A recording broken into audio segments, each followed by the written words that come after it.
এই মেয়েটা ছিল গুরুতর ওসিডি এ আক্রান্ত।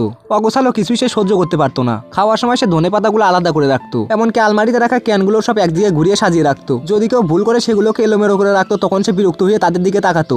এতেই শেষ নয়, রাস্তার পাশে পড়ে থাকা প্লাস্টিকের বোতলও সে সহ্য করতে পারতো না। তাই প্রতিদিন অবশেষে সে একটা বড় ব্যাগ নিয়ে বের হতো এবং যত প্লাস্টিকের বোতল পেতো সবই কুড়িয়ে নিয়ে আসতো। বাড়িতে এনে সে বোতলগুলো ভালো করে ধুয়ে পরিষ্কার করতো। তারপর সে চাইতো তার সহকর্মীরা আবার সেগুলোকে ব্যবহার করুক, কিন্তু কেউই তার এই অদ্ভুত অভ্যাস মেনে নিতে পারতো না। তার প্রেমিকের গাড়িতেও ধীরে ধীরে বোতল জমতে শুরু করে। গাড়ি তখন ভরে যায় প্লাস্টিকের বোতলে। একদিন হঠাৎ করে মেয়েটির কারোর সঙ্গে যোগাযোগ হচ্ছিল না। তখন তার প্রেমিক চিন্তিত হয়ে তার বাসায় যায়। দরজা খোলার সঙ্গে সঙ্গে সে অবাক করার মতো ঘটনা দেখতে পায়। প্লাস্টিকের বোতল তখন স্রোতের মতো হয়ে বাইরে বেরিয়ে আসে, আর ভিতরে দেখা যায় যে মেয়েটি বোতলের পাহাড়ের মাঝে বসে আছে, কারণ তার ঘরের ভিতরে কোনো খালি জায়গা নেই। সে তখন ভাবছিল যে এত বোতল সে কোথায় রাখবে। কিছুদিন পরে সে একটা অদ্ভুত বড় সিদ্ধান্ত নেয়। সে তখন জীবনের সব সময় দিয়ে সেই বোতলগুলো দিয়ে একটা বিশাল পাহাড় তৈরি করে। সূর্যের আলো পড়লেই তখন সেই প্লাস্টিকের পাহাড়গুলো ঝলমল করতো। ধীরে ধীরে সেই জায়গাটি একটা বিখ্যাত পর্যটন কেন্দ্র হয়ে ওঠে। প্রতিদিন অনেক মানুষ সেখানে ঘুরতে আসতো, বাচ্চারা খেলতো, কিন্তু দুঃখজনকভাবে মানুষ সেখানে ব্যবহৃত প্লাস্টিকের বোতল ফেলে যেত। আর এইভাবে এক মেয়ের অদ্ভুত একটা অভ্যাস বিশাল একটা গল্পে পরিণত হলো।